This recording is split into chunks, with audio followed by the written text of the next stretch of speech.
I know what you're thinking. You read the name and you thought, bunnies? That's some weeb shit? Hear me out here. Have you ever wanted to have the enjoyment of MMO raiding without all the time commitment, grinding, and other annoyances in between the raids? Well, Bunny and Steel is an action RPG roguelike with MMO raid mechanics. It features up to 4-player co-op where you and your raid team will learn how to overcome mechanics for each and every boss. You've got your standard stack mechs, sometimes with colors. You got your spread out mechs in various shapes and sizes. Knockbacks and other repositionals that disorient you while you're trying to dodge dangerous patterns. There's so many patterns to learn for each stage and boss.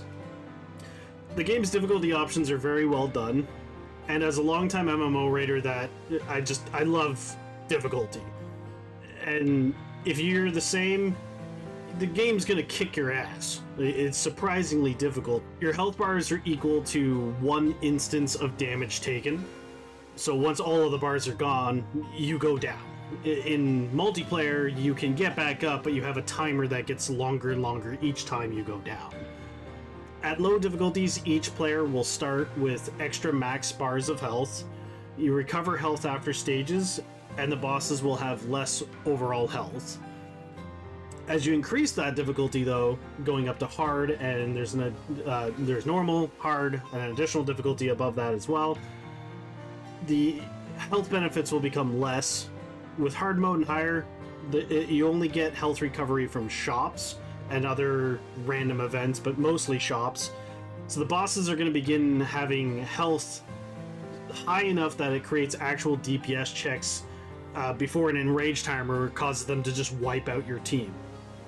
So this means just like hardcore MMO raiding, your team has to practice their classes' damage rotations while dodging and doing the mechanics. The best part about this difficulty, the options as you go higher, so starting with the easy mode, we call baby mode, but it's actually called cute. Then you got normal, hard, and then the final difficulty. As you go up, the more new mechanics and overlapping mechanics are added to each boss, rather than just like a damage and HP value increase. You'll always feel like you're progressing and getting better. You just want to make sure that you bring friends that they either have fun wiping with you over and over, or people that are looking for, the satisfaction of overcoming a challenge, or, a combination thereof. Rabbit and Steel has 5 starting classes to choose from, as well as an additional 5 that can be unlocked. They all have their own twists to gameplay. So, for example, the melee character Heavy Blade uses a secondary as a low damage ranged attack that charges up its primary and special attacks to make them do more damage. So similar to an MMO, there's kind of a skill rotation for your optimal DPS uptime. Whereas a character like the Assassin Rabbit has abilities to allow it to go invisible, to ignore damage, as well as do big burst damage with back attacks. So on top of these 10 varied classes that exist, kind of as a roguelike game, you get randomized equipment to choose from after completing certain stages and bosses. These items drastically change or enhance your playstyle and synergize differently with every class. Additionally, you can encounter these shops where you can spend your gold on transforming your character's abilities. So like you can have it transformed into, say, a heavier attack that's slower. You can add cooldowns. It might change it and have a completely different ability. So like with these variations, each run always feels different and fresh. You can find some very powerful, almost overpowered combinations. Just like in an MMO, you would roll against your friends taking those items. So whenever the items come out, you can choose to take one, but if your friend chooses it as well, you both have to roll against each other, and, whoever rolls higher, they get it, and, you son of a bitch. Snipes you back.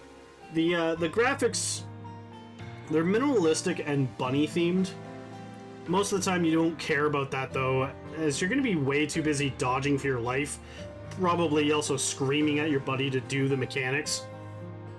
The music in the game is fairly decent, to be honest. There's some nice tracks. However, the sound design as a whole kind of leaves something to be desired, particularly the sound effects. They don't always have a lot of oomph or impact, but it's also a delicate balance because there's so many things going on that you probably wouldn't want too much extra noise. All in all, for the 20 bucks Canadian, this game has some of the best 4-player gameplay on Steam for anyone that enjoys endgame MMO raid fighting, while also not wanting to dedicate that time that MMOs notoriously require you to play. While you're in the single player, it switches the game to be closer to a bullet hell game, but you still have those classes and customization and the roguelike elements. So if you want to see more Rabbit and Steel, keep an eye out on the channel, as we're going to be releasing 4 episodes of us beating the game on normal mode, and a bonus 5th episode full of clips of us getting our asses kicked while progging both the normal and hard mode. If you enjoyed what you saw, feel free to like the video to help out the channel, and subscribe for more game reviews and gameplay.